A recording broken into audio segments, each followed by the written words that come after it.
Arab രാജ്യങ്ങൾക്ക് ഇറാന്റെ മുന്നറിയിപ്പ്.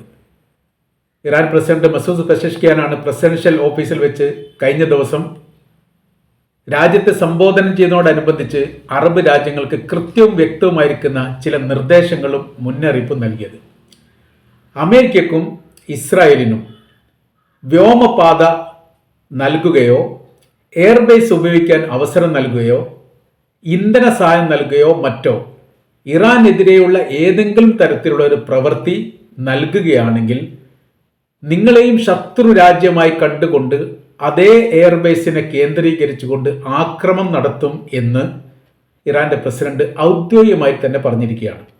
യുദ്ധത്തോടനുബന്ധിച്ച് ഈ തരത്തിലുള്ള ഒരു പരാമർശം മുൻപ് നടത്തിയിരുന്നു. എന്നാൽ ഇപ്പോൾ യുദ്ധം കഠിനമായിരിക്കുന്ന സാഹചര്യത്തിൽ അമേരിക്കയെ സഹായിക്കാൻ വേണ്ടി രഹസ്യമായി പല രാജ്യങ്ങളും ഇടപെടുന്നുണ്ടോ എന്നൊരു സംശയം യഥാർത്ഥത്തിൽ ഇറാനുണ്ട്.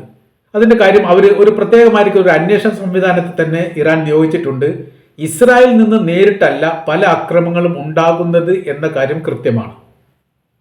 രാജ്യത്തിൻ്റെ അകത്ത് നിന്ന് തന്നെ ആക്രമണം വരുന്നുണ്ടോ എന്ന് സംശയിക്കുന്നു. സൈനിക കമാൻഡർമാരും ശാസ്ത്രജ്ഞരും മറ്റും മരണപ്പെട്ടതുമായി ബന്ധപ്പെട്ട് ഇസ്രായേലിൻ്റെ വ്യോമ ആക്രമണമല്ല എന്ന് ഏറെക്കുറെ ഉറപ്പായിരിക്കുകയാണ്. അപ്പോൾ രാജ്യത്തിൻ്റെ അകത്തുള്ള ചാരന്മാർ മുഖാന്തരം കൃത്യമായിരിക്കുന്ന ലക്ഷ്യം കൊണ്ടുകൊണ്ട് ആക്രമിക്കുന്ന രീതിയാണ് സൈനിക കമാൻഡർമാരടക്കം കൊലപ്പെടുത്തുന്നതുമായി ബന്ധപ്പെട്ട് ഇസ്രായേൽ സ്വീകരിച്ചിരിക്കുന്നത് എന്നുള്ള കാര്യം ഏറെക്കുറെ കൃത്യമായിരിക്കുകയാണ്. ഇന്നൊരു സൈനിക കമാൻഡർ കൂടി കൊല്ലപ്പെട്ടത് ഔദ്യോഗികമായി തന്നെ സ്ഥിരീകരിച്ചു. അത് ഇറാൻ സ്ഥിരീകരിക്കുകയും അദ്ദേഹത്തിൻ്റെ ചിത്രങ്ങൾ കാര്യങ്ങളൊക്കെ പ്രസിദ്ധീകരണത്തിന് നൽകുകയും ചെയ്തു. ഈ സംഭവം വ്യോമാക്രമണമായിട്ട് വിലയിരുത്തുന്നില്ല, പകരം രാജ്യത്തിൻ്റെ അകത്തു നിന്നുള്ള ആക്രമണമായിട്ടാണ്.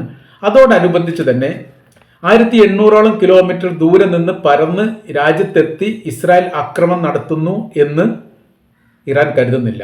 പകരം മറ്റ് രാജ്യങ്ങൾ രഹസ്യമായിട്ട് സഹായിക്കുന്നുണ്ടോ എന്ന് സംശയിക്കുന്നു. ഔദ്യോഗികപരമായ രീതിയിൽ അറബ് മീറ്റിംഗ് കൂടിയിട്ട് തങ്ങളുടെ രാജ്യത്തിലെ സൈനിക താവളങ്ങളോ സൈനിക ബേസുകളോ വ്യോമ മേഖലയോ ഉപയോഗിക്കാൻ പാടില്ലെന്നും ഇറാനുമായിട്ടുള്ള യുദ്ധത്തിൽ യാതൊരു തരത്തിലുള്ള സഹകരണം തങ്ങളുടെ ഭാഗത്ത് ഉണ്ടാവില്ലെന്നും അറബ് രാജ്യങ്ങൾ കൃത്യമായ രീതിയിൽ പറഞ്ഞിട്ടുണ്ടെങ്കിൽ പോലും ഇപ്പോഴും ഇസ്രായേലുമായിട്ട് ബന്ധപ്പെടുന്ന രാജ്യങ്ങൾ ഉണ്ട് എന്നാണ് ഇറാൻ മനസ്സിലാക്കുന്നത്.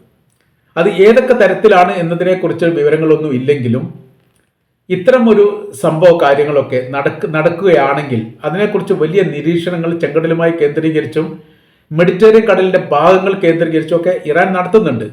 ഹോർമൂസ് കടലിടുക്കുമായി ബന്ധപ്പെട്ട് വലിയ നിരീക്ഷണ സംവിധാനങ്ങളൊക്കെ യുദ്ധത്തിന് മുൻപ് തന്നെ ഇറാൻ ഒരുക്കിയിട്ടുണ്ട്.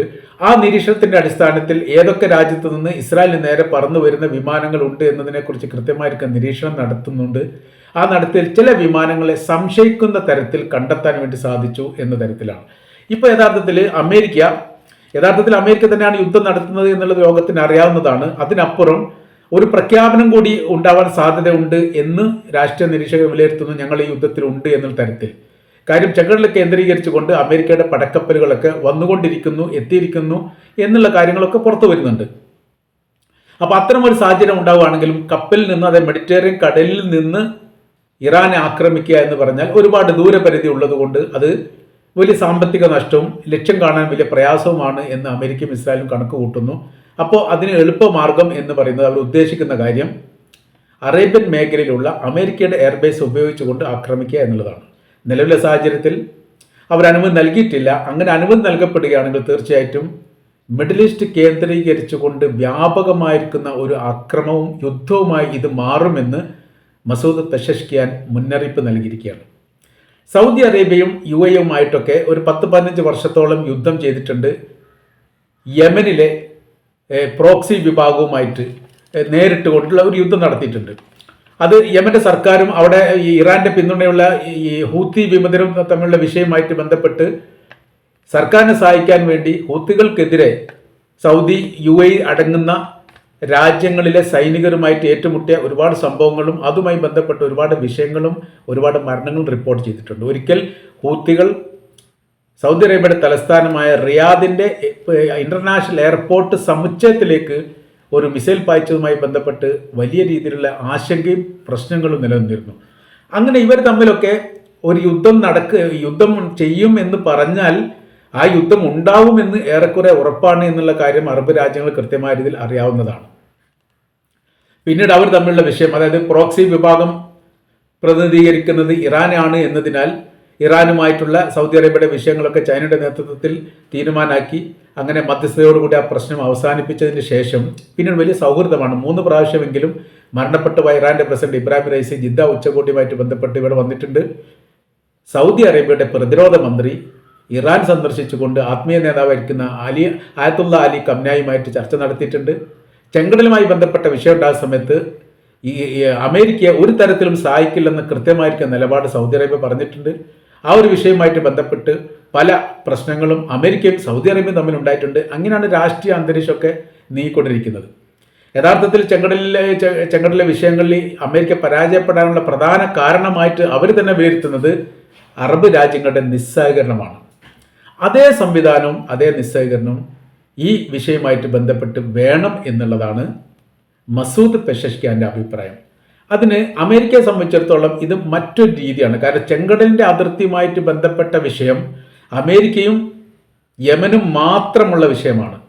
മറ്റ് കപ്പലുകൾ പോകണ്ടേ എന്നതുമായിട്ട് ബന്ധപ്പെട്ട തർക്കമാണ്. പക്ഷേ ഇപ്പോഴത്തെ വിഷയം എന്ന് പറയുന്നത് ഇസ്രായേൽ എന്ന് പറയുന്ന രാജ്യത്തിൻ്റെ നിലനിൽപ്പുമായിട്ട് ബന്ധപ്പെട്ട വിഷയമായതുകൊണ്ട് കുറച്ച് കടന്ന കൈ അമേരിക്ക ചെയ്യാൻ സാധ്യതയുണ്ട് എന്നുള്ളതും, ദൂരത്തിൽ നിന്നുള്ള ആക്രമണം ഒരിക്കലും ഉചിതമല്ല, അതിനെ പ്രതിരോധിക്കാനോ അല്ലെങ്കിൽ തിരിച്ചടിക്കാനോ പാകത്തിലുള്ള മിസൈൽ സംവിധാനം അവരുടെ കൈവശത്തിൽ ഉണ്ട് എന്നുള്ള കാര്യം യമനിലെ ഹൂത്തികൾ അമേരിക്കയുടെ കപ്പലിന് നേരെ നടത്തിയ ആക്രമണവുമായിട്ട് ബന്ധപ്പെട്ട് അല്ലെ പ്രതിരോധവുമായിട്ട് ബന്ധപ്പെട്ട് അമേരിക്ക കൃത്യമായി അറിയാവുന്നതാണ്. അതിന് ദൂരപരിധി കുറച്ചുകൊണ്ട് നേരിട്ടൊരു ആക്രമണം നടത്തുന്ന രീതിയിലേക്ക് കാര്യങ്ങൾ പോകണമെങ്കിൽ അറബ് രാജ്യങ്ങളുടെ സഹകരണം നിർബന്ധമാണ്. ഈ 6 രാജ്യങ്ങളിലും, അത് Saudi Arabia, Kuwait, Qatar, Oman, UAE, Bahrain, ഈ രാജ്യങ്ങളിലെല്ലാം അമേരിക്കക്ക് ഒന്നുകിൽ ഡയറക്റ്റ് എയർബേസ് ഉണ്ട്, അതല്ലെങ്കിൽ അവരുടെ എയർബേസ് പ്രവർത്തിക്കാൻ എയർപോർട്ടുകൾ സർക്കാർ വിട്ടു നൽകുകയും ചെയ്തിട്ടുണ്ട്. അപ്പോൾ അടിയന്തര ഘട്ടത്തിലൊക്കെ പ്രയോഗിക്കാൻ വേണ്ടിയിട്ട് അവർക്കത് സാധിക്കും എന്നുള്ള ഉറപ്പാണ്. പക്ഷേ ഇങ്ങനൊരു സംഭവം ഉണ്ടായാലുള്ള ഭവിഷ്യത്തുകളാണ് കൃത്യമായ രീതിയിൽ മസൂദ് പെഷഷ്കിയാൻ പറഞ്ഞത്. അതിനാൽ തന്നെ ഈ മേഖല കേന്ദ്രീകരിച്ചുകൊണ്ട് അമേരിക്കയ്ക്ക് ഒരു മൗനാനുവാദം നൽകിയിട്ടുള്ള ഒരു പ്രവർത്തനം ഉണ്ടാവാൻ സാധ്യത കുറവാണ്. അങ്ങനെ ഉണ്ടാവുകയാണെങ്കിൽ മിഡിൽ ഈസ്റ്റ് യുദ്ധത്തിലേക്ക് ഓട്ടോമാറ്റിക്കായിട്ട് വലിച്ചേക്കപ്പെടും. അങ്ങനെ വരുന്ന സമയത്ത് ഈ 6 രാജ്യങ്ങളെ സംരക്ഷിച്ചുകൊണ്ട് ഇറാൻ ആക്രമിക്കുക എന്ന് പറഞ്ഞാൽ അത് അമേരിക്കയെ സംബന്ധിച്ചിടത്തോളം ശ്രമകരമാണ്. കാര്യം ഈ യുദ്ധത്തിൽ അമേരിക്കയോടൊപ്പം നിലനിൽക്കുന്ന രാജ്യങ്ങൾ വളരെ കുറവാണ് എന്ന് മാത്രമല്ല, കൂടുതൽ രാജ്യങ്ങൾ ഉണ്ടാകുന്ന സമയത്ത് ഇറാനെ സപ്പോർട്ട് ചെയ്തുകൊണ്ട് മറ്റു രാജ്യങ്ങൾ വരുമ്പോൾ ഇതൊരു മഹായുദ്ധത്തിലേക്ക് എത്തും എന്ന് സംശയിക്കുന്ന തരത്തിലേക്കാണ് യഥാർത്ഥത്തിൽ ഈ മേഖല കേന്ദ്രീകരിച്ചുകൊണ്ടുള്ള കാര്യങ്ങൾ പോയിക്കൊണ്ടിരിക്കുന്നത് എന്നാണ് നമുക്ക് മനസ്സിലാക്കാൻ വേണ്ടിയിട്ട് സാധിക്കുന്നത്.